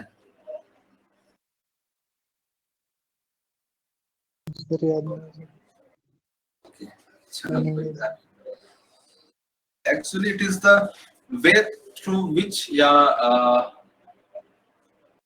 क्या बोल सकते हैं, डायमेंशन या डायमेंशन बोल सकते हैं, या axis through which a molecule can rotate or move, possible axis through which या about which a molecule or atom can rotate. क्योंकि हम यहाँ अब जो भी थर्मोडायनेमिक्स चैप्टर से मोस्टली हम गैस की बातचीत करेंगे, राइट।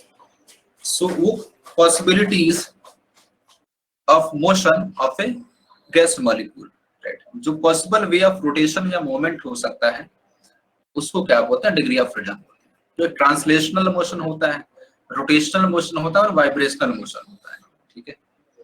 तो ट्रांसलेशनल मोशन, वाइब्रेशनल मोशन और रोटेशनल मोशन। तो ट्रांसलेशनल मोशन के लिए, ट्रांसलेशन मतलब एक्स वाई जेड में मूवमेंट, तो उसमें डिग्री ऑफ फ्रीडम क्या डिफाइन किया गया, 3।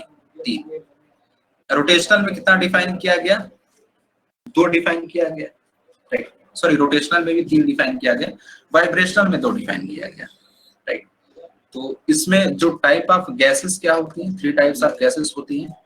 कौन कौन सा, monoatomic, diatomic and triatomic, right. Monoatomic, तो मोनोएटॉमिक के लिए डिग्री ऑफ फ्रीडम कितना होता है, मोनोटॉमिक के लिए डिग्री ऑफ फ्रीडम एफ की वैल्यू कितनी होती है? 3 होती है। इन सिमिलर वे डायटोमिक के लिए क्या होता है? एक्चुअली डायटोमिक में 2 केस हो जाता है। डायटोमिक में एक होता है लीनियर, दूसरा होता है नॉन लीनियर। नॉन लीनियर, तो लीनियर के केस में डिग्री ऑफ फ्रीडम ये क्या है? 3 ट्रांसलेशनल डिग्री ऑफ फ्रीडम है, ऐसा भी इसको हम बोल सकते हैं। तो डायटोमिक के केस में लीनियर में 3 ट्रांसलेशनल होता है और 2 रोटेशनल, तो टोटल कितना हो जाता है? 5 हो जाता है। नॉन लीनियर के केस में क्या होता है? 3 ट्रांसलेशनल और 3 रोटेशनल आ जाता है, तो ये कितना हो जाता है? 6 हो जाता है। ठीक है। तीसरी चीज पॉली एटॉमिक गैस या फिर ट्राई एटॉमिक गैस, ठीक है, यहीं तक आपको पढ़ना है। ट्राई एटॉमिक या फिर इसको पॉली एटॉमिक भी बोल सकते हो आप, ठीक है, इसके आगे नहीं आने वाला। ठीक है, इसमें डिग्री ऑफ फ्रीडम कितना होता है? 6 होता है। ठीक है, तो ये एफ हो गया डिग्री ऑफ फ्रीडम। यानी क्या होता है? नंबर ऑफ मोल्स, आर क्या है? गैस कांस्टेंट, डेल्टा टी क्या हो गया? Change in temperature, right. तो डेल्टा यू सिंपली क्या हो गया? चेंज इन इंटरनल एनर्जी का सिंपल सा फॉर्मूला है F/2 nR delta T. Delta is the change in temperature. अब सोचो अगर टेम्परेचर को हम कांस्टेंट रख दें तो चेंज इन इंटरनल एनर्जी क्या हो जाएगा? 0, right? That means what we can say that internal energy is constant throughout the process. हम पढ़ेंगे एक आइसोथर्मल प्रोसेस को हम पढ़ेंगे। ठीक है, तो ये हमारा क्या होगा? इंटरनल एनर्जी का फॉर्मूला होगा। चेंज इन इंटरनल एनर्जी नहीं बोल सकते, change in internal energy, right. और अब हमें क्या पढ़ना? Work done, right. मेन चीज यही है, how we are calculating work done by the gas या ऑन द गैस, जो भी चीज आप बोलना चाहो। ठीक है, तो जो जनरल फॉर्मूला क्या डिफाइन किया गया? Work done by the gas is equal to integral P dV. क्या डिफाइन किया? Integral P dV. P is the pressure, dV is what? Change in volume. ये क्या? Pressure of the gas, pressure of the gas, dV is what? Change in volume, change in volume, right. So work done by the gas is what? Integral P dV. अब different case में इसको different तरीके से हम represent कर सकते हैं। ठीक है, अगर प्रेशर कांस्टेंट है तो सिंपली क्या हो जाएगा? P को बाहर ले लेंगे, इंटीग्रल dV हो जाएगा। ठीक है, अगर dV मतलब वॉल्यूम कांस्टेंट है तो इंटीग्रल dV क्या होगा? 0 हो गया तो वॉल्यूम क्या हो जाएगा? 0 हो जाएगा। ठीक है, तो डिफरेंट प्रोसेस में ये डिफरेंट होता है, बट ये जनरल हमारा तरीका है टू कैलकुलेट वर्क डन। अगर कुछ भी नहीं बोला है, हमें बेसिक अप्रोच से जाना है। ठीक है, और डिफरेंट प्रोसेसेस के लिए देख लो आप, for different process means if P is constant, pressure constant होता तो उसको हम कौन सा प्रोसेस बोलते हैं? Isobaric process, right. Isobaric process, pressure constant, right. Pressure constant में वर्क डन क्या हो जाएगा? सिंपली P को बाहर लिखते हैं, integral dV, V initial to V final, इसको हम क्या लिख सकते हैं? P V final minus V initial, right. या delta V P delta V भी हम इसको लिख सकते हैं। ठीक है, अब आइडियल गैस इक्वेशन देखो क्या होता है हमारा? PV इक्वल टू nRT होता है। ठीक है, प्रेशर कांस्टेंट है तो इसको मैं क्या लिख सकता हूँ? P delta V equal to nR delta T भी मैं लिख सकता हूँ। तो इसको P डेल्टा V भी मैं लिखूं, या इसको मैं इस तरीके से भी लिख सकता हूँ, nR डेल्टा T भी मैं लिख सकता हूँ। ठीक है, तो वर्क डन कितना हो गया? In isobaric process nR delta T हो गया। ठीक है, सो आइसोबैरिक प्रोसेस में डेल्टा Q क्या हो जाएगा? डेल्टा Q क्या होता है? Delta U plus delta W। Delta U क्या होता है? F/2 nR delta T। Work done क्या आ गया? मैं P डेल्टा W भी लिख सकता हूँ, nR डेल्टा T भी लिख सकता हूँ, तो मैं nR डेल्टा T लिख देता हूँ, nR डेल्टा T लिख देता हूँ। ठीक है, सो nR डेल्टा T को मैंने क्या ले लिया? कॉमन ले लिया, अंदर क्या बचा? F/2 प्लस 1 बच गया। ठीक है, और अगर आपको थोड़ा बहुत याद हो तो हम डिफाइन करते हैं CV और CP। ठीक है, CV क्या होता है? CV होता है F/2R। इसको क्या बोलते हैं? Molar heat capacity at constant volume. ठीक है, CP क्या होता है? Molar heat capacity at constant pressure. ठीक है, तो यहाँ पे अगर आप ध्यान से देखो तो CP क्या है? CP is nothing but, CV की जगह पुट कर दो F/2 प्लस 1 आर, ठीक है। तो F/2 प्लस 1 इंटू आर क्या हो जाएगा, सी भी हो जाएगा। तो delta Q in case of constant pressure क्या हो जाएगा, ये NCP डेल्टा टी हो जाएगा। तो आप इसको याद भी कर सकते हो। अगर कांस्टेंट प्रेशर के केस में हीट एक्सचेंज पूछ रहा है तो आप डायरेक्टली इसको अप्लाई कर सकते हो। अब जो भी गैस है, मोनोटॉमिक है, डायटॉमिक है, ट्राइटॉमिक है, तो उसके अकॉर्डिंग जो डिग्री ऑफ फ्रीडम होगा उसका यूज कर सकते हैं। समझ में आ रहा है सबको ये? ओके, ठीक है, ठीक है, ठीक है। एक प्रोसेस और हम देख लेते हैं। सेकंड प्रोसेस क्या, इफ वॉल्यूम इज कांस्टेंट, अगर वॉल्यूम कांस्टेंट होगा इसको हम क्या बोलते हैं, आइसोकोरिक। Isochoric process. इसको भी याद रखना क्योंकि बहुत सारे क्वेश्चंस पूछे जाते हैं, प्रोसेस का नाम भी दिया रहता है। तो इस प्रोसेस में वर्क डन क्या हो जाएगा, P डेल्टा V इंटीग्रल, तो डेल्टा V 0 है तो वर्क डन क्या हो जाएगा, 0 हो जाएगा। तो आइसोकोरिक प्रोसेस मतलब अगर वॉल्यूम कांस्टेंट है तो वर्क डन क्या होगा, 0 हो जाएगा, ठीक है। तो हमारा जो डेल्टा Q है वो क्या हो जाएगा, सिंपली डेल्टा U के बराबर हो जाएगा क्योंकि वर्क डन क्या है, 0 है। और डेल्टा U क्या है, F/2 NR delta T। F/2 R को हम क्या बोलते हैं, CV बोलते हैं। CV means molar heat capacity at constant volume.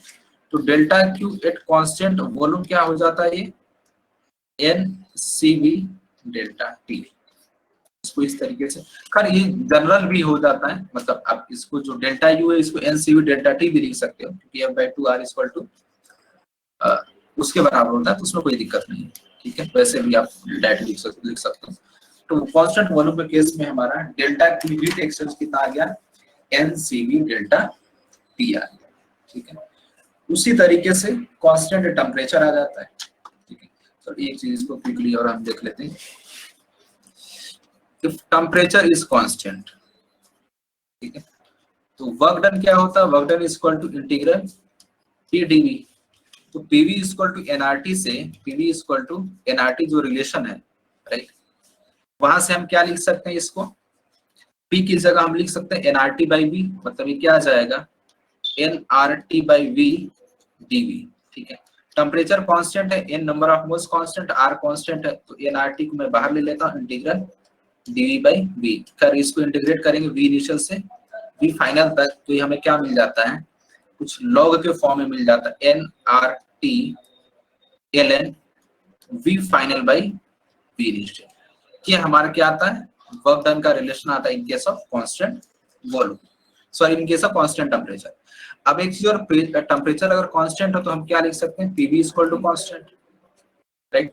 इसको इस तरीके से भी लिख सकते हैं, P1 V1 is equal to P2 V2, right. तो यहाँ पे इसको इस तरीके से भी रिप्लेस किया जा सकता है, मतलब V2/V1 को हम क्या लिख सकते हैं, V2/V1 को हम लिख सकते हैं P1/P2, ठीक है।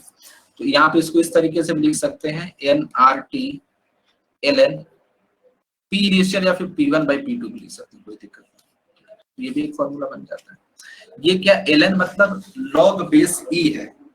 अब log से बेस E हम अगर हटाते हैं, बेस 10 करेंगे तो बाहर क्या आ जाएगा, 2.303 आ जाता है। ये भी आपको बुक्स में लिखा हुआ मिलेगा। अगर बेस 10 हम करते हैं, ये क्या अभी जो मैं लिखा ln का मतलब क्या, बेस E है, और बेस 10 हम करेंगे तो क्या आ जाएगा बाहर इस तरीके से, 2.303 nRT log of base 10 V2/V1, ये फॉर्मूला है। इस तरीके से भी कर सकते हैं, मतलब कैलकुलेशन के पॉइंट ऑफ व्यू से जो आपको वैल्यूज दिया रहता है, log बेस 10 दिया रहता है, तो वहां पे आप वर्क डन की ये वैल्यू यूज कर सकते हैं। तो सिंपली डेल्टा Q इसमें क्या हो जाएगा, अब ठीक है। अब एक चीज देखो आप, टेम्परेचर कांस्टेंट है तो डेल्टा U क्या हो गया, 0 हो गया, राइट। टेम्परेचर कांस्टेंट और डेल्टा U क्या हो गया, 0 होगा, तो डेल्टा Q क्या हो जाएगा, it will be directly equal to delta W, right. ये डेल्टा W के बराबर हो जाएगा, ठीक है। यही जो वैल्यू आपको दी, समझ में आ रहा है सबको ये, खैर यस सर। ये तो आप लोग आई थिंक पढ़े ही हो। एक क्विक रिवीजन Yes, हो sir. गया, ओके, एक क्विक रिवीजन हो गया, राइट। नेक्स्ट टाइम पे इस पे भी बेस्ड हम क्वेश्चंस को प्रैक्टिस करेंगे। एंड एडियाबेटिक प्रोसेस एक बचा हुआ है, और एक दो छोटी मोटी चीजें उसमें, राइट, और ग्राफ से काफी क्वेश्चंस बनते हैं इस पे। तो उन सारी चीजों को हम नेक्स्ट टर्म में डिस्कस करेंगे। अच्छा, आई थिंक शायद कल ही क्लास होगी, ठीक है। तो किसी को आज के इस लेक्चर में कुछ पूछना है तो बताओ, anything if you want to ask.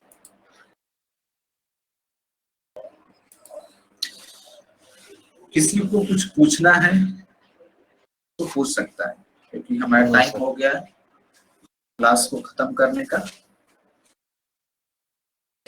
Okay जागृति, आपको चीजें समझ में आ रही हैं? Yes sir. ओके गुड, ठीक है, ठीक है। तो bye everyone, see you in next class. And हाँ, अगर किसी को लाइक इसको आप प्रैक्टिस करो अगेन, ये जो chapter completely based on the practice, और बहुत इजी क्वेश्चंस आते हैं। 99% चांस होता है कि इस चैप्टर के क्वेश्चंस आप इजीली कर सकते हो, ठीक है। तो और कोई प्रॉब्लम आती है तो नेक्स्ट क्लास में उसको डिस्कस कर लेंगे, ठीक है। Yes sir. Okay bye everyone. Bye sir, thank you sir. Thank you sir.